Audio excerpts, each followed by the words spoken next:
There we go. This is absolutely phenomenal. Look at that. Amazing. Look at that. Unbelievable. These aren't trimmed yet either. So these are the castics. Oh, they're on your side as well. Look at them all. Look at them all on your side. This is incredible. I love looking at this stuff. And look at the grid pattern for that's for heat sink to get rid of heat. At the top, those stripes.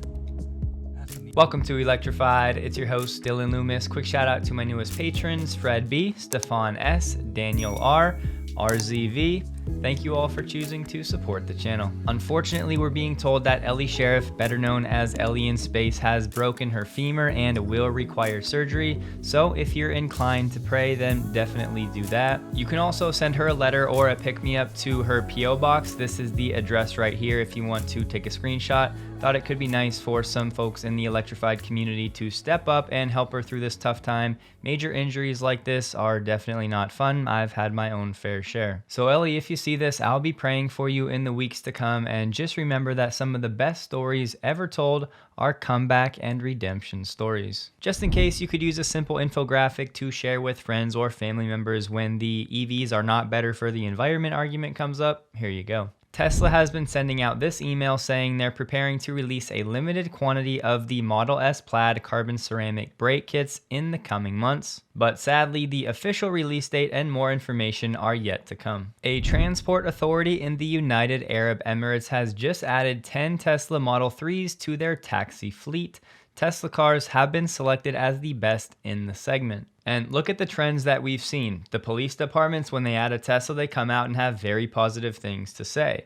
When Uber and Hertz had that deal for Uber drivers having access to Tesla vehicles, they've all had very positive things to say. You pair that with most governments around the world now pushing for more sustainable transport to make themselves look more green, along with the fact that Teslas are just more efficient and better TCO, you have a great recipe for the future of Tesla. We touched last week on those first V4 superchargers that were supposedly being installed in the Netherlands. Well, after looking at these pictures, I'm not so sure. Esther is the founder of Tesla Divas in Europe, but have a look at this one specs image. If you look at the post DC output, this picture says output power 250 kilowatts when we all are thinking that V4 is supposed to be up to 350 kilowatts.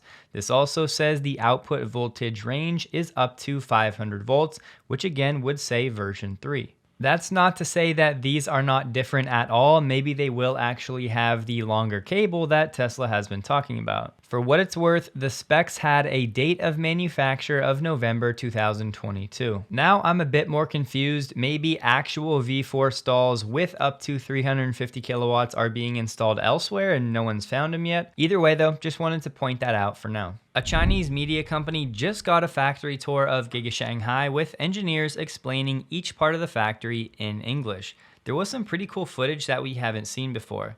What you're looking at now on the right is the last station of the GA shop or General Assembly. They said it takes around 2.5 hours for a Model Y to finish all stations from start to finish, and it's supposed to be the fastest production line in the world. They call it Shanghai Speed, and they said, quote, they are making miracles. They added customers are showing huge demand, and they said production is at the upper limits of the factory capacity.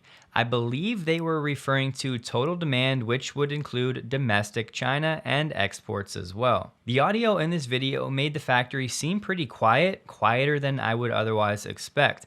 I suppose they could have arranged this for the 20-minute tour, but it seemed like a more calm environment than I would imagine. Reading between the lines, Giga Shanghai is for domestic China sales and export, and it seems like Tesla is exporting cars before they have buyers, which means Tesla has confidence they can either cut prices or pull a demand lever to actually move those inventory units if they need to.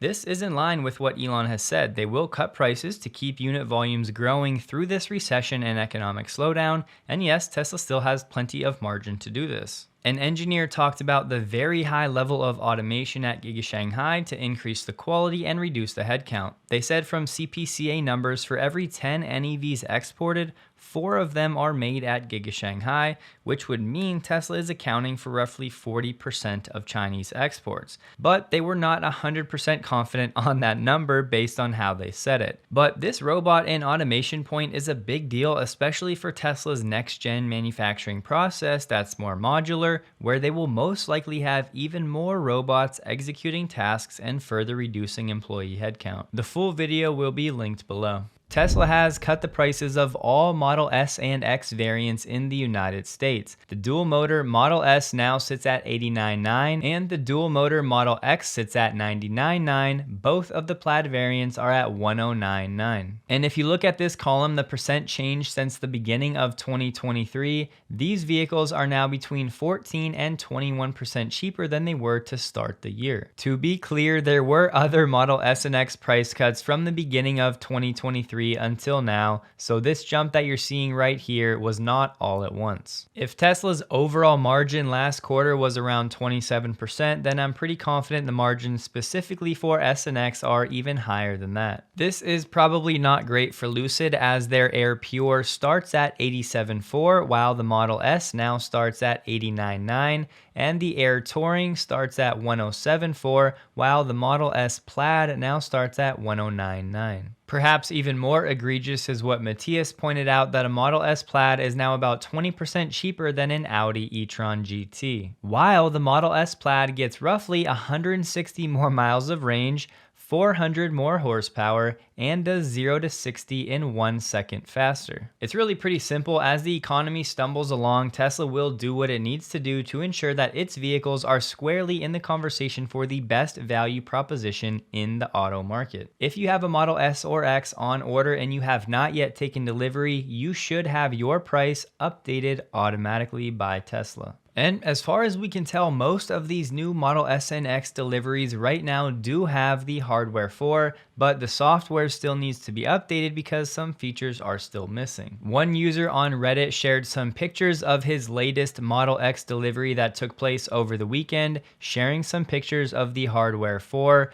Most of you may have seen these before, but this will be below if you want to check these out. And this user reported to Drive Tesla Canada that they're missing features like cruise control, autopilot, navigate on autopilot, the ability to opt into FSD. That could have something to do with the recall as they work on an update for that. Auto park, summon, and some of the FSD beta visualizations on the UI are also not working. And it's now been 4 or 5 months since Tesla started shipping vehicles without ultrasonic sensors, and there's still no update for these features, but they're saying in the future your vehicle will get these features via OTA updates. Which brings us here that Tesla has also reduced the price of unsold, aka inventory cars across Europe by about 6%.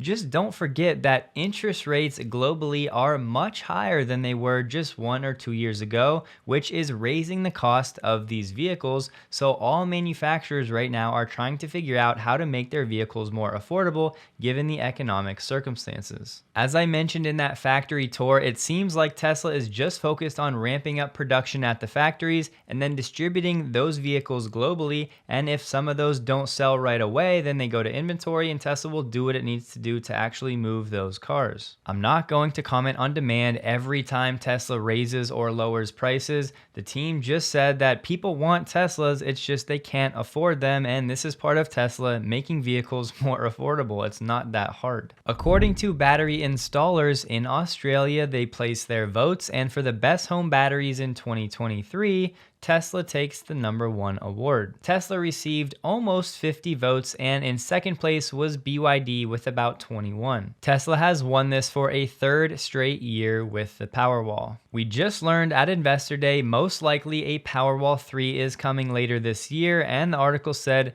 if Tesla can build that Gen 3 Powerwall and beat out the others on cost per kilowatt hour, which I'm confident they will, they're going to fly off the shelves even faster than they do now. And I just wanted to highlight, as Sawyer said, Tesla increased the price of the 2-hour duration Megapack by $100,000, but there's more to the story. Going to the Tesla Megapack order page, we have 1 Megapack, 2-hour duration, and you see the price that Sawyer mentioned. However, that rate does include installation, so if you deselect that option, the price goes back just under $2 million.